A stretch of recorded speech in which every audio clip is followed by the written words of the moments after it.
Kheda ડાકોરનું overbridge વારંવાર ક્ષતિગ્રસ્ત થતા વાહનોને અવરજવરમાં મુશ્કેલી થઈ રહી છે કે જે રૂપિયા 60 કરોડના ખર્ચે બનાવવામાં આવ્યો હતો તેમાં વારંવાર ખામીઓ આવતા તેને રિપેરિંગ કરવાનો વારો આવતો હોય છે। કોન્ટ્રાક્ટરની ઘોર બેદરકારીને કારણે લોકોને પરેશાનીનો સામનો કરવો પડે છે।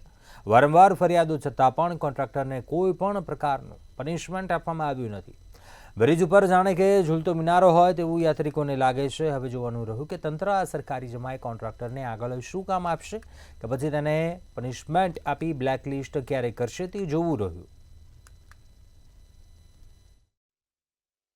સર કેટલા જોઈન થયેલા એક જ એમાં કેટલા દિવસ કામગીરી ચાલશે ક્યારે રસ્તો સંપૂર્ણ ખુલ્લો મુકાશે? સંપૂર્ણ તો અઠવાડિયું થશે એનો ટાઈમ પૂરો થતો નહીં એટલામાં ટ્રાફિક ચાલુ રહેશે ને એટલે વારંવાર જોઈન કરવાનું કારણ રિપેરિંગ કરી દેશે પણ જે પૂરતો ટાઈમ મજબૂતાઈ માટે મળવું જોઈએ મળતું નથી એટલે વારંવાર એના માટે બ્રિજ બંધ કરવું પડે અને એ પરિસ્થિતિ બ્રિજ બંધ કરવી ટ્રાફિક જઈ શકે એવું નથી એટલે બ્રિજ બંધ કરતા આ બ્રિજ 3 વર્ષથી બને પણ કશું ઠેકવાનું નહીં।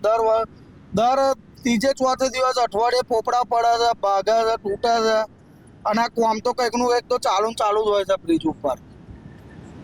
સરકારે બ્રિજ પાસ કરી આલો પૈસા પાસ કર્યા પણ કોન્ટ્રાક્ટરને સીધી સબક આલવી જોઈએ, આપણું માનવું એવું છે। દર અઠવાડિયે દર 15 દાડે 8 પોઝિશન હોય એ કરીને મૂકે કે વચ્ચે ડાયવર્જન જ હોય બરાબર છે। ત્યાં વત્તા આ સાઈડે જુઓ કે કપડવંત સાઈડે જુઓ બંને સાઈડે ડાયવર્જન જ આલેલું હોય અને કોમ બરાબર તો છે જ નહીં।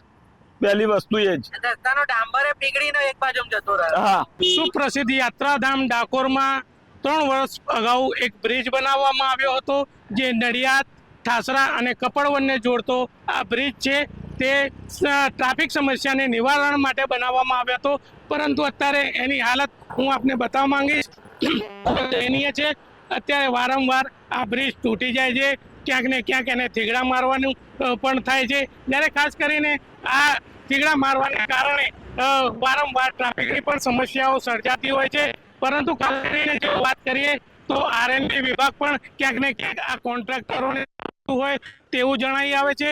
વારંવાર સ્થાનિકો દ્વારા રજૂઆત કરવામાં આવે છે પરંતુ તેનું કોઈ નિવારણ આવતું નથી, જેને કારણે ખાસ કરીને આ બ્રિજ ઉપર અવારનવાર સાધનો જે છે ટ્રાફિક જામની સમસ્યા સર્જાય છે અને આ બ્રિજ ક્યાંક ને ક્યાંક આરએનબી વિભાગ આ કોન્ટ્રાક્ટરોને છાવરી અને આ સમગ્ર મામલાને દબાવતું હોય તેવું પણ દેખાઈ રહ્યું છે।